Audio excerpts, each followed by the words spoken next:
Hey there, welcome back to the channel. Today we're diving into a topic that's close to my heart, literally. We all love our phones, but let's be real. They're turning us into couch potatoes and slowly turning our brains into mush. I'm talking about what I call sitting disease, where we're so glued to our seats and screens that it's making us sick. And yes, our phones are the biggest culprit here. So get ready to hear some tough love, because it's time to expose how these little devices are secretly controlling us. Imagine waking up early, grabbing your phone, and before you know it, the morning has slipped away without you even realizing it. You find yourself slumped on the couch at night, still scrolling, wondering where did the day go? If that sounds like you, then boy, do I have news for you. You're not alone. In fact, you're part of a silent epidemic. It's called sitting disease, and it's got our whole generation in its grip. The worst part, it's so sneaky that most of us don't even realize we're in its clutches.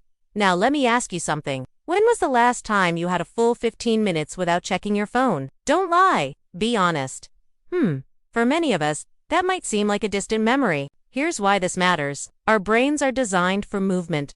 All those years of evolution haven't changed that. But our modern lives, well, they've taken a sharp turn away from that natural rhythm. Thanks to our phones, we spend way too much time sitting down, whether it's on the couch, in our cars, or at our desks. This chronic sitting is messing with our brains in ways we're only beginning to understand. So brace yourself, because I'm about to drop some science bombs. Picture this. When we sit too much, our brain waves start to slow down.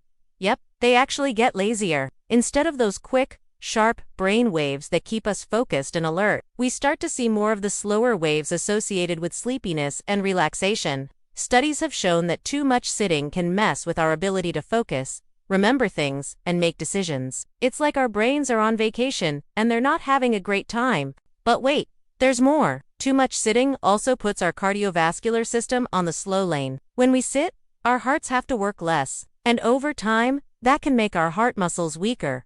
It's like any muscle. If you don't use it, you lose it. So instead of being the super athlete it's meant to be, our heart becomes a couch potato. The result? It can't pump blood as efficiently, which means less oxygen and nutrients for the rest of our body. Not so great for long-term health. And let's not forget about our metabolic rate. That's how quickly we burn calories. When we sit too much, our metabolic rate takes a nosedive. It's like our body's built-in furnace is turning down the heat. This happens because when we sit, our muscles aren't burning as many calories. Our body thinks we're conserving energy, so it starts to burn fewer calories overall. The bottom line, sitting too much can lead to weight gain and an increased risk of type 2 diabetes. Alright, here's the truth bomb. Phones were designed to keep us addicted in scrolling, not to help us live healthier lives. Yes, they're incredibly useful and convenient, but they're also masters at keeping us hooked. Think about it. These companies spend billions of dollars on making their apps and feeds endlessly engaging. The more time they keep us on their platforms, the more money they make. So while we love to blame ourselves for being lazy or unmotivated, the truth is our phones are playing a big part in that too. So what can we do about this? How do we break free from the clutches of sitting disease? Well, I'm here to tell you that it doesn't have to be a constant battle between your willpower and these tech giants. There's a better way. It starts with understanding that it's not about quitting phones entirely. It's about changing how we use them. It's about flipping the script and using tech to our advantage. So buckle up, because I'm about to share some game-changing tips. First off, let's talk about setting boundaries. It's time to reclaim your time. Start by designating tech-free zones in your home, like the dining table or your bedroom. Make it a rule to leave your phone in another room when you're rewatching TV or having dinner. That way you won't be tempted to scroll mindlessly. Also, set specific times during the day when you put your phone on silent. During those times, resist the urge to check your notifications. It's okay.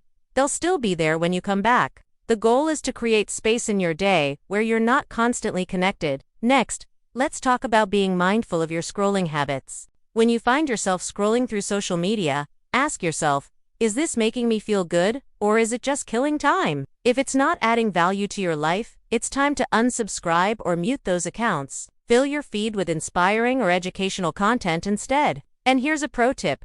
Use your phone to your advantage. Set reminders to stand up and stretch every half an hour, or use apps that block certain websites during work hours. Now let's dive into finding alternative ways to relax. Instead of collapsing on the couch and scrolling, try activities that don't involve screens. Read a book, listen to music, learn a new hobby, like cooking, or gardening, or even dance it out. The key is to find activities that bring you joy and don't contribute to sitting disease. Okay, I've got another important tip for you. It's time to put your phone on airplane mode. When you're about to engage in an activity you enjoy, whether it's reading, playing a game, or hanging out with friends, silence your phone and leave it aside. This way, you can fully immerse yourself in the present moment without distractions. Let yourself be fully engaged in whatever you're doing. You'll be surprised at how much more satisfying that experience will be. Let's not forget about the power of community. Share your goals with friends or family who can support you on your journey. If you want to kick sitting disease, having a cheering squad can make a huge difference. You can also join online communities of people who are doing the same. The more you share and connect, the more motivated you'll stay. And finally, it's all about celebrating small victories. Every step you take towards beating sitting disease is worth celebrating.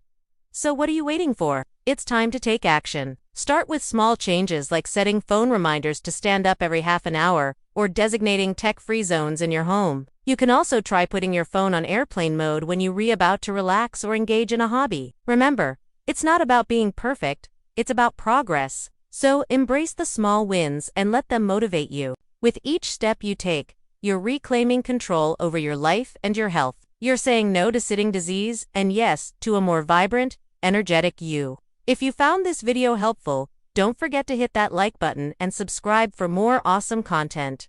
Until next time, stay curious and keep moving. Bye for now.